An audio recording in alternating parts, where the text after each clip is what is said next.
Let's face it, when it comes to technology, kids know a lot more than their parents. Here with a list of apps your child probably knows about but you've never heard of is Jesse Weinberger, author of The Boogeyman Exists, and he's in your child's back pocket.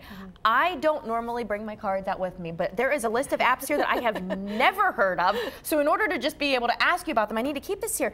It's scary. Yeah. What kids know that we don't know. Well, and as young as you are, you're too old. Like I'm way too old. Right. Well, I'm almost dead, but yes. So the apps that we're talking about here are being used by children. First of all, if your child is 13 and under, they're not supposed to have any social media by federal regulation. So they're lying about their age if they have a Facebook or Twitter or Instagram. Those are the ones you're familiar with. The ones we're talking about today are the ones that parents really just don't even know exist. Are out there. Right. Like Vault apps. What are Vault apps? So a Vault app is a way for children to keep their porn. And yes, I said children and porn in the same sentence. Yeah. Right, because the new age of onset of consumption of pornography is 8 years old. So everywhere I go, I'm regularly seeing 8, 9, 10-year-olds consuming copious amounts of pornography. And so the Vault app is a way to actually keep the stuff they like on their phone without mom or dad knowing, because it'll look like a calculator. But if they plug in the right keys, and it acts like a calculator too, so when you're going, oh, they're doing their math homework, no.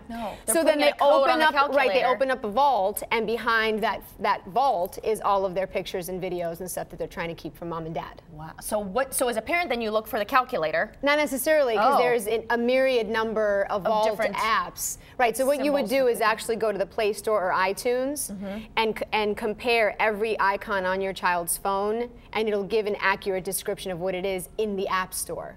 So it'll say this is a Vault app or whatever. It's a lot more work to be a parent these days with technology. Unless you don't give them a phone. Unless you don't give them a phone. Your life's easier. No phones here. What about dating apps? I mean, I've heard of some, but I'm sure there's ones out there now that kids are using that I'm not aware of. Right, and so what's interesting to me is that the logos for the dating apps don't have hearts, they have flames. Because they're not really dating apps, they're sort of casual hookup apps. So we're talking about things like Tinder and Hot or Not. And this is where a child or an adult, you would think an adult, will swipe left if they think the person's attractive, and they swipe right if the person's not attractive. This is the level of commitment we're dealing with. It's like a thumb swipe. And then if we hot each other, then we each get each other's last known location. And so you're getting a location. Yes. And so we have high school kids using Tinder. We have middle school kids using Hot or Not. And so obviously that's not going to end well. No. This is so incredibly scary. It's very eye-opening though. Yes. What about Yik Yak Street Chat? I feel so old right now. What is that? Yik Yak is an app which is essentially like the bathroom wall. So here's how this works. All you have to do, there's no profiles, there's no usernames, there's no nothing. You basically install the app on your phone and you can instantly start typing. And anyone within a 5-mile radius of you sees whatever you just typed. So if I want to say, I hate Susie Smith, and here's her address, and by the way, her back door's unlocked, you could do that, and you could say anything. You could say benign things, like I like vanilla ice cream, which happens a lot too. But anything you say is seen by anyone within a 5-mile radius. And you just have to basically join this app, and that's not even join, just download. There's no joining. There's no process to join. You just download it, and it's on and popping. Wow. Yeah. Okay, Kik? So Kik is the preferred method for sexual predators to reach out to children. There are too many cases of sexual predation happening via Kik. It's supposed to be a pseudo-safe, closed texting environment, and it's anything but.